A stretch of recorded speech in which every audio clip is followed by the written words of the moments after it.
All right, this is Bradley with Blue Cord, and I wanted to give you an update on the roll bar issue because I want to give credit where it's due. When I got my 4520N, I was the very first person in that dealer network to take delivery of one. The roll bar initially was installed incorrectly. The top part of the ROPS that flips down was put on backwards.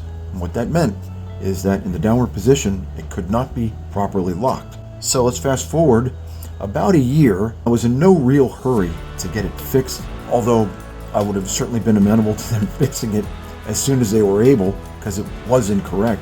But it wasn't preventing me from using the machine, and I could lock the ROPS safely in the upward position.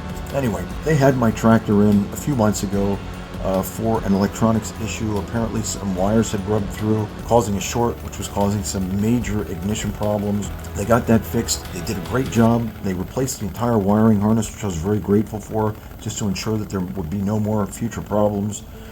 And one of the things on my please fix it while it's there list was installing the roll bar correctly. If that wasn't enough, the mechanics then apparently came back and told the boss that there's nothing wrong with the roll bar, that it is installed correctly, and basically they're saying, I don't know what Bradley's talking about.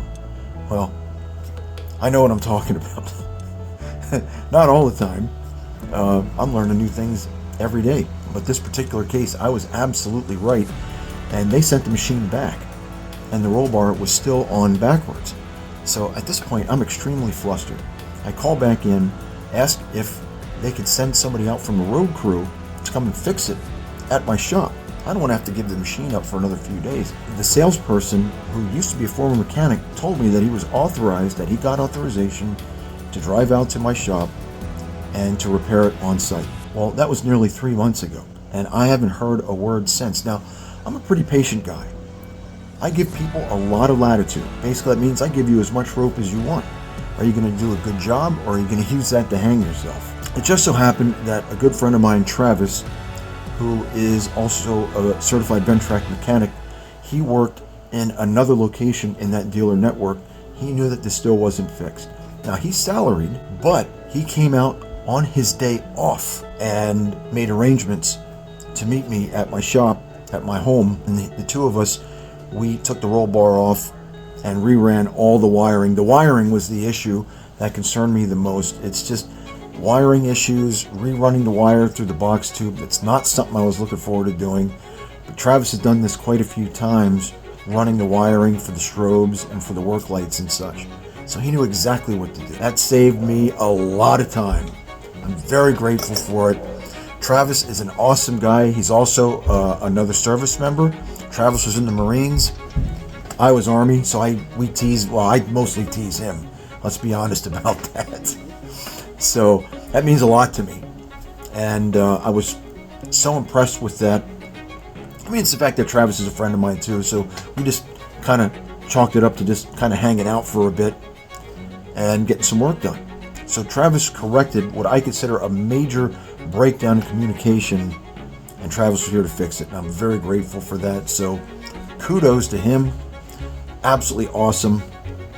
I wanted to make sure that Travis got the credit that he was due, and he's not going to go and talk about it, so I'm going to talk about it for him. I called and left a message for the president of the entire dealer network, and he called me back a few minutes later, and we had a really good discussion and talked about a bunch of things, about communications breakdowns, etc., and what can be done to address that in the future so that other customers aren't waiting months like I did to get some repair work done. Anyway, especially considering that it was the dealer's fault. So apparently shortly after we got off the phone, he had actually called Travis to thank him. The president of the company called Travis to thank him, and I thought that was just absolutely awesome. So then when they're finished with that phone call, Travis messages me and said that the president just called him. So absolutely excellent. So all around, I'm really pleased right now. And anyway, I just wanted to give you an update on that, and got some awesome video content coming up here in the near future. So be sure that you don't miss any of that. You can hit that subscribe button and enable the notifications bell, and that way when I do upload those new awesome videos, you'll be notified. You're not going to miss it.